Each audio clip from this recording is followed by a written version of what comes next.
aurait-il, Sébastien? Ah, j'ai encore oublié de remonter ma montre, Tricotine. Puis la pendule de ma grand-mère ne fonctionne plus.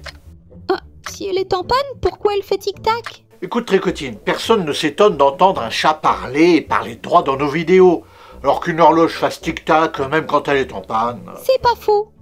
Bon, Tricotine, attends une minute, je vais aller lire l'heure avec mon cadran solaire. Vous voyez venir le gag? Qu'est-ce que je vous disais? Bon, je vais peut-être attendre qu'il fasse un petit peu plus de soleil maintenant. Non, non, laisse tomber. Je gère. 3 days later. Oh, une montre Holzkern. Alors ça, Tricotine, ça me fait extrêmement plaisir parce que c'est un très beau cadeau que tu me fais là. D'ailleurs, j'ai vu qu'il y avait des youtubeurs qui en parlaient dans leurs vidéos. C'est ça qui t'a donné l'idée de me l'offrir? Exactement. Ne lui dites pas qu'en fait il s'agit d'une sponsor, comme ça je garde toute la moula pour moi. Mais pour acheter votre silence, je vous ai négocié un code de réduction de 10% sur tout le site. Est-ce que tu sais, Tricotine, qu'à l'origine, Holzkern, eh bien, c'est une petite entreprise familiale autrichienne qui a été créée en 2016 et qui font des montres avec des matériaux naturels, comme celle que tu m'as offerte, dont le cadran est en nacre, mais il y en a également en marbre, en lapis-lazuli, il y en a même qui sont en plume d'oiseau. Ce qui fait que chaque montre, eh bien, elle est unique grâce aux matériaux utilisés. Il y en a aussi beaucoup qui sont en bois, mais du bois certifié FSC, donc sans déforestation. Et en plus des montres pour hommes et femmes, Holzkern propose aussi des bijoux, des lunettes de soleil et même des sacs à main très originaux. Vous trouverez forcément quelque chose qui va vous plaire. Tiens, je pensais à un truc, Tricotine. Est-ce que tu crois qu'ils accepteraient de sponsoriser Vous avez le droit? Il faudrait leur poser la question. Ce naïveté est charmante. Ne lui dites rien. Et en échange, vous pouvez utiliser mon code Tricotine pour avoir 10% de réduction sur tout le site. Macron prépare-t-il un coup d'État? Ou, plus juridiquement, Emmanuel Macron envisage-t-il d'utiliser l'article 16 de la Constitution? En effet, il s'agit d'une rumeur qui court beaucoup actuellement, depuis la dissolution de l'Assemblée nationale. Et ça a même obligé l'Élysée à faire un démenti. Alors, naturellement, je ne suis pas dans la tête d'Emmanuel Macron, hein, je ne peux pas savoir s'il a eu ou pas l'idée de déclencher l'article... Excusez-moi. Oui. Ne me dites pas que... Ne me dites pas que... Alors, qu'est-ce qu'il voulait? Ben, je sais pas, il me l'a pas dit.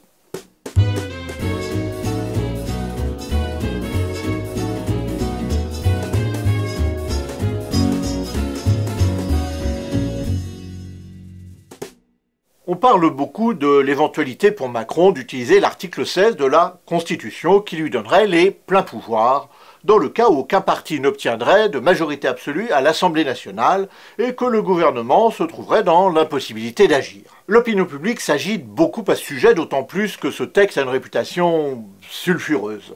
Mais avant de parler des implications politiques de ce fameux article 16, voyons d'abord ce dont il s'agit. Et pour commencer, allons voir le texte lui-même. Je vous mets le lien ici et en description afin que vous puissiez le lire tranquillement. Ce texte commence par poser les conditions dans lesquelles le président de la République peut déclencher les pleins pouvoirs. Et ces conditions de fond, il y en a deux.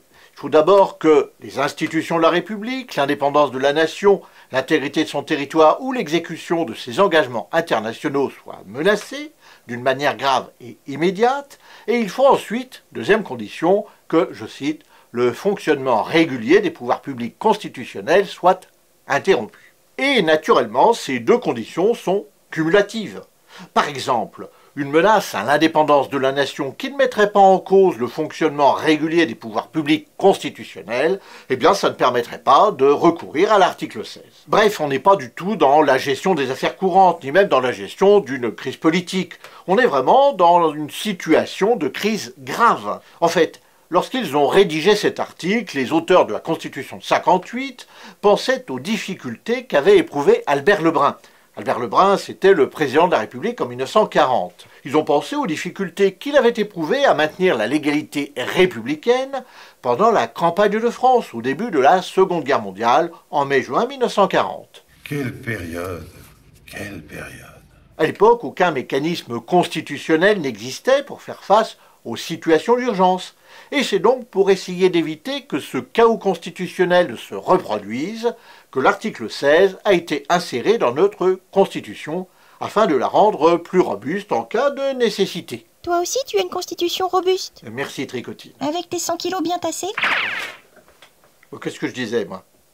Ah oui, l'insertion de l'article 16 dans la Constitution. Il y a une phrase célèbre du juriste René Capitan qui est traditionnellement citée en cours de droit constitutionnel en première année dans toutes les facultés de droit. L'article 16, c'est la constitutionnalisation de l'appel du 18 juin. En pratique, l'article 16 n'a été mis en œuvre qu'une seule fois sous la Ve République. C'était en 1961 lors du putsch d'Alger, la tentative de coup d'État d'une partie de l'armée française contre De Gaulle. Et depuis, malgré tous les événements graves qui ont émaillé notre histoire plus ou moins récente, jamais l'article 16 n'a à nouveau été mis en œuvre. Je pense par exemple aux attentats terroristes de novembre 2015. À l'époque, on n'a pas déclenché l'article 16, car malgré la gravité des faits, à aucun moment, aucune des conditions prévues par ce texte n'a été remplie. Il n'y a pas eu d'interruption du fonctionnement régulier des pouvoirs publics constitutionnels, etc. Alors, si pendant des événements aussi graves que ces attentats terroristes, il n'a pas été possible de déclencher l'article 16, eh bien c'est pas une crise politique somme toute relativement banale que serait une absence de majorité à l'Assemblée nationale qui permettrait de le faire.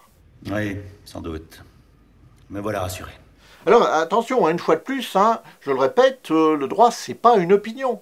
Et ce que je vous dis aujourd'hui, c'est pas ma modeste opinion de juriste à moi que j'ai tout seul dans mon coin. D'autant plus que le droit constitutionnel, même si c'est une matière qui m'a toujours intéressé, c'est pas du tout ma spécialité. Ce que je vous expose ici, c'est l'avis assez général des spécialistes du droit constitutionnel qui ont écrit sur la question. Le déclenchement de cet article 16 va conférer provisoirement des pouvoirs exceptionnels au président de la République. Pendant la période d'application de l'article 16, il va pouvoir prendre des actes qui relèvent normalement du pouvoir du Parlement. En gros, pour résumer brièvement, le président devient provisoirement législateur à la place du législateur. Mais attention, il ne peut pas faire n'importe quoi non plus. Ses pouvoirs sont limités à ce strictement nécessaire pour permettre au pouvoir public d'accomplir leur mission. Le président ne peut pas s'en servir, par exemple, pour empêcher l'Assemblée nationale de se réunir. Il ne peut pas non plus dissoudre l'Assemblée nationale. Il ne peut pas non plus en profiter pour modifier la Constitution. Vous le voyez, même si ces pouvoirs extraordinaires accordés au président par le déclenchement de l'article 16 sont très importants, ils ne sont pas illimités non plus. Même s'il est extrêmement improbable qu'Emmanuel Macron déclenche l'article 16 après le résultat des élections législatives, me voilà rassuré. Voyons tout de même quels sont les autres garde-fous qui ont été prévus par ce texte. Tout d'abord, avant de recourir à l'article 16, le président de la République doit consulter officiellement le Premier ministre, les présidents des deux assemblées, l'Assemblée nationale et le Sénat, ainsi que le Conseil constitutionnel. Il doit donc consulter ces 4 institutions, mais il n'est pas obligé de suivre leur avis. En plus, il doit informer la nation. Il existe encore d'autres limites au pouvoir du président pendant l'application de l'article 16, notamment la possibilité de saisir le Conseil constitutionnel. Mais l'avis de celui-ci n'est pas contraignant. C'est-à-dire que si le Conseil constitutionnel s'exprimait contre le maintien de la période des pleins pouvoirs, le président pourrait tout de même les conserver. La seule solution pour mettre fin à l'exercice des pouvoirs exceptionnels du président contre sa volonté serait la destitution. S'il le décide, le Parlement peut se réunir en haute cour et renverser le président en cas, je cite, de manquement à ce devoir manifestement incompatible avec l'exercice de son mandat. Ceci est prévu par l'article 68 de notre Constitution, et ça c'est quelque chose dont je vous ai parlé récemment dans cette vidéo. Le lien est ici et en description. Lors du référendum qui a adopté notre Constitution en 1958, beaucoup de personnes s'étaient élevées contre ce texte, car elles craignaient une dérive autoritaire de la part de De Gaulle. Et même si la pratique constitutionnelle nous a montré ensuite que ces craintes étaient partiellement infondées, il n'en reste pas moins que les pouvoirs exceptionnels de l'article 16 sont extrêmement larges. N'oubliez pas qu'il y a un petit gag après le générique, comme d'habitude. Merci à mes donatrices et à mes donateurs. Pour les remercier, leur nom est au générique et il est ci-dessous. Et vous aussi, vous pouvez aider la chaîne. Par exemple, en partageant cette vidéo sur vos réseaux sociaux et en mettant des pouces bleus. Et n'oubliez pas qu'avec le code TRICOTINE, vous bénéficiez de 10% de réduction sur tout le site de notre sponsor Allskern. Le lien est dans la description ou dans le commentaire épinglé. Et si cette vidéo vous a plu, alors vous pouvez maintenant regarder l'une ou l'autre de ces 2 autres vidéos de Vous avez le droit.